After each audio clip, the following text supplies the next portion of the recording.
یہ ہیں جناب ملک ظفر، عمران خان کا ووٹ لے کر ممبر اسمبلی بنے۔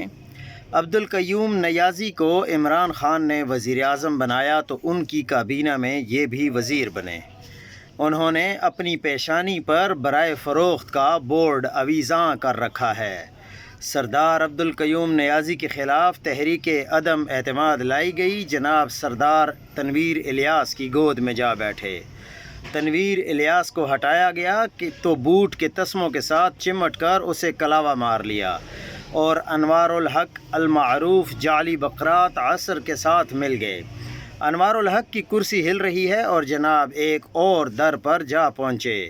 یوں تو ایک عرصے سے ہماری سیاست طوائف کی طرح تماش بینوں میں گھری ہوئی ہے، لیکن پچھلے چند سالوں سے عجیب مضحکہ خیز صورتحال دیکھنے کو مل رہی ہے۔